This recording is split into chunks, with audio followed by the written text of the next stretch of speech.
रखा हो, और वो घर के सामने से ही गुजर जाता, आगे चला जाता है। उसको ये नहीं पता तेरा घर कहाँ है, वो नहीं पहचान पाता तेरा माता पिता भी सामने खड़े हैं। तो वो दशा आज आपकी और हमारी है। हमारे पिता यहाँ भटक भटक कर चले गए, 120 वर्ष तक रहे वो बनारस में, काशी शहर भारतवर्ष में। सन 1398 से सन 1518 तक एक अपने विधान अनुसार एक सिंपल मैन की, एक साधारण मनुष्य का रोल भूमिका करके, और वो परमात्मा अपना तत्व ज्ञान प्रचार करके, और जो लीला भगवान किया करते हैं वो करते ही करते हैं। ऐसी लीलाएं उन्होंने की और हमें समझाने की चेष्टा की, लेकिन हमारा ये अज्ञान आगे अड़ा रहा, जिस कारण से आज तक हम भटक रहे हैं, अपने भगवान को पहचान नहीं पा रहे। आप बहुत कष्ट उठा रहे हो, लेकिन एक शराबी व्यक्ति हो या भांग का नशा कर रखा हो, वो कहीं पड़ा रहे, धूप और छाया का उसको पता ही नहीं। उसको तो वो जून महीने की गर्मी भी, जिसमें उसको पसीना आया हुआ है, बाहर पड़ा है, हरियाणा, पंजाब, राजस्थान, उत्तर प्रदेश, मध्य प्रदेश की गर्मी में, उस समय उसको कोई कहे जो बाहर पड़ा हो नशा करके कि उठ ले भैया, देख तेरा क्या हाल हो गया है, पसीने आए हैं, मुंह में झाग आए हैं, चल तुझे छाया में बैठा दूं। वो कहता छोड़ दे, मौज हो रही है। उसको पता ही नहीं मौज क्या है, क्योंकि नशे में है वो। तो आज हम उसी दशा में है, सच कर मान लेना। चाहे यहाँ प्रधानमंत्री बना हो, चाहे सारी पृथ्वी का पति बना हो, वो इसी नशे में बातें कर रहा है।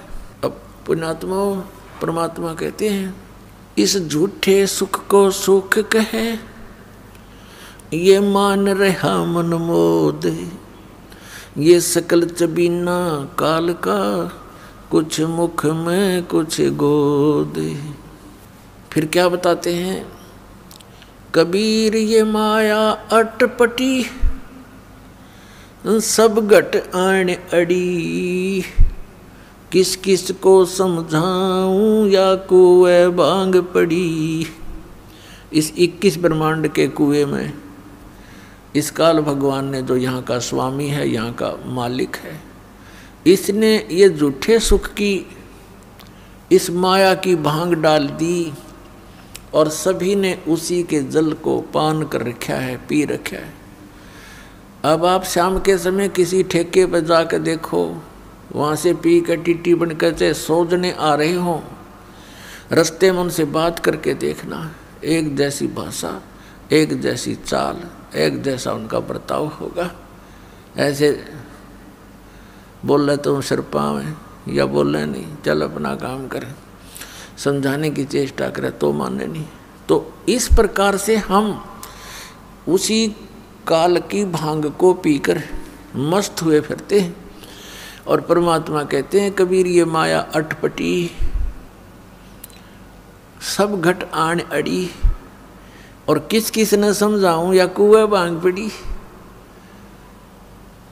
लेकिन फिर कितने दयालु हैं, एक शराबी को समझाना कितना कठिन हो जाता है, पूरे परिवार के नाक में दम कर देता है, और हम सारे बांग पिए पड़े, और फिर हमें समझाने के लिए हमारे पिता आते हैं, क्योंकि अपने का दुख अपनों को ही होता है।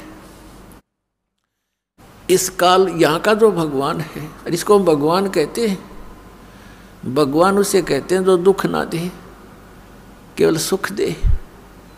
ऐसे जुल्म कहर हमारे ऊपर टूट रहे हैं, बरस रहे हैं, और फिर हम कहते हैं ये बड़ा भगवान है, ये अच्छा भगवान है। किस लिए भगवान माना हमने, कि देखो कितने अच्छे काजू किस्मत सेब संतरे फलदार वृक्ष हमें दे रखे, फल दे रखे, और ये इतनी बड़ी पृथ्वी पर कैसे बाग बगीचे बना रखे हैं। ये किस लिए बना रखे हैं? और आपको फिर वो भूल जाते हो कि आप किसी का बेटा मर गया, किसी की बेटी मर गई। पीछे सी समाचार पत्र में पढ़ने को मिला, यहाँ बच्चे बता रहे थे कि एक परिवार ने मन्नत मानी किससे, बालाजी से। उनका पुत्र हो गया, और उस पुत्र के केस उतरवाने के लिए, मत्था टिकवाने के लिए उस बालाजी में जा रहे थे। 4-5 सदस्य थे, 7वां छोटा सा लड़का था 3 महीने का। रास्ते में दुर्घटना होगी, वो बच्चा बच गया और वो सारे मर गए। बताया खाक मन्नत दी उसने, किसने दी? ये भी भूल है हमारा कि उसने पत्थर ने दे दी, उस बालाजी ने दे दी। एक भक्त सुना रहा था, बोला जी हम पहले तो भूल में थे। उसने एक उदाहरण दिया कि एक भगत हनुमान जी की पूजा कर रहा था। हनुमान जी वहाँ प्रसन्न हो गया, आ गया, बोल भाई क्या मांगता है? नो बोला जी बढ़िया से सूट दे, मेरा तो कपड़े को नहीं। नो बोला भाई मैं आप लंगोट में रहूँ तने कितने थान दूंगा? हनुमान जी ने कहा भले आदमी तो भगवान की भक्ति करे, मैं भी भगवान की भक्ति करूं, मन भी कर दे, क्यों दुखी कर रहा है मेरे को? तो पुण्यात्मा हम बिना ज्ञान के डले ढो रहे थे। अब इस तत्व ज्ञान से हमें पता चला। क्या बताते हैं गरीबदास साहब जी कि जगत का पेखना पेख्या, धनी का नाम ना लेखा। जगत का पेखना पेख्या, धनी का नाम ना लेखा। जैसे ये दास पहले हनुमान जी का कट्टर पुजारी था, जैसा लोक वेद सुन रखा था हमने, क्योंकि आत्मा भगवान के बिना रह नहीं सकती। पुण्यात्माओं, यहाँ चाहे कोई करोड़पति हो, चाहे अरबपति, चाहे खरबपति हो, और चाहे सारी पृथ्वी का पति हो, और उसको संतान भी हो, संतान उसकी नेक भी हो, पर संतुष्टि नहीं हो सकती। आत्मा में प्रसन्नता नहीं हो सकती, क्योंकि आत्मा को उस सुख की आवश्यकता है जो यहाँ पर है नहीं, और उस सुख को प्राप्त हुए बिना ये संतुष्ट हो नहीं सकती। फिर इसको ये भी पता है कि भगवान आकर बताते हैं स्वयं अपनी महिमा। अब कबीर परमात्मा कहते हैं, धर्मदास सुन अमर कहानी, अपनी महिमा हम आप बखानी।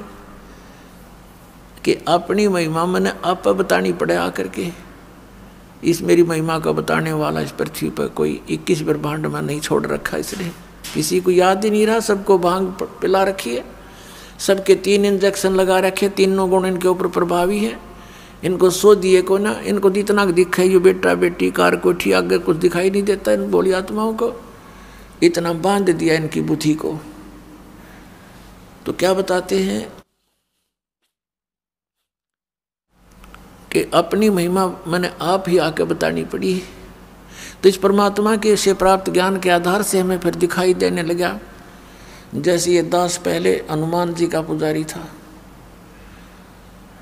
लगातार 25 वर्ष तक, यानी 10-12 वर्ष का ये दास ऐसे अपने साथी विद्यार्थी से सुनकर कि हनुमान चालीसा का 7 बार पाठ करना चाहिए प्रतिदिन, और श्री कृष्ण भगवान परम शक्ति है। वो ब्राह्मणों का लड़का था, और हम ऐसे कुल में जन्म लिया हुआ था। अच्छे आदमी सारे थे, लेकिन राम नाम का आसपास नहीं थे। राम की तो दिन में चर्चा भी नहीं चला करती, दिन रात में कभी भी अपना पेट भरने के धंधे में जुड़े रहते, हमें भी जोड़े रहते। तो उससे थोड़ा पता लगा, एकदम आत्मा उभरी। तो जैसा लोक वेद सुना था उसके आधार से दृढ़ होकर लगे। कोई गुरु नहीं, लेकिन चाह भगवान की घड़ी, गीता जी का पाठ करने लगे। विष्णु भगवान श्री कृष्ण भगवान को इष्ट, फिर हनुमान जी याद आ गए, हनुमान जी इष्ट, फिर और कोई शंकर भगवान की महिमा सुनी, वो भी इष्ट। यानी हमने 36 खत्म कर रखे थे, लाभ कुछ भी नहीं था। यदि पूर्व संस्कार से कोई हमें लाभ होता था, क्योंकि बच्चे पढ़ते हैं उनको तो यही बड़ी बात होती है कि वो परीक्षा में पास हो जाए। तो परीक्षा में पास होते थे। हनुमान जी की बाबा श्याम जी दादा लाई पूजा थी, उनका शुक्र मनाते, फिर श्री कृष्ण जी विष्णु जी का शुक्र मनाते, फिर श्री शंकर भगवान का शुक्र मनाते और खुश हो जाते। बस पास हो गए, फिर भूल जाते, अगली परीक्षा में फिर याद करते बस। और फिर जैसे वहाँ हुआ, फिर संतान की इच्छा होती है। हम संतान को सबसे पहले पुत्र प्राप्ति की इच्छा करते थे, अज्ञानता के कारण हमें ज्ञान नहीं था। लेकिन पुत्र और पुत्री में पुण्यात्माओं, भूल का भेद मत करना। काल ने हमें यहाँ मूर्ख बनाकर पीड़ित करने के लिए, दुखी करने के लिए यहाँ इस तरह की गलत रीति रिवाजों में जोड़ रखा है। तो पुत्र उत्पन्न हुआ, बड़ी खुशी मनाई, नौकरी प्राप्त हुई, फिर भगवान के गुण गाए। अब पता चला कि जिन भगवानों को हम ये मान रहे थे कि ये हमें सब कुछ दे रहे हैं, वो ना कुछ दे सकते ना हमसे कुछ ले सकते। ये स्वयं स्वीकार करते हैं कि हम केवल नियमित कार्य ही कर सकते हैं, जिसके भाग में जैसा है पुण्य या पाप, हम उनको एज इट इज पूरा भुगवाना हमारा कर्तव्य है। उसमें कोई परिवर्तन नहीं कर सकते, अनुग्रह नहीं कर सकते। और श्री शिव पुराण के अंदर ये काल भगवान ब्रह्मा विष्णु और अपने पुत्र शिव को, शंकर को वहाँ संबोधित करता हुआ कह रहा है कि तुम सभी को अलग अलग विभाग दिए हैं, सतिथि, उत्पत्ति, संहार, लेकिन ये अनुग्रह तुम नहीं कर सकते किसी पर।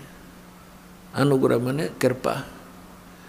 तो फिर ये भगवान की से जब अनुग्रह नहीं कर सकते, हम दुखी हैं तो दुखी देखे जाएंगे, इनका भी कोई भी वश नहीं चलेगा, क्योंकि इनकी पावर से बाहर की बात है।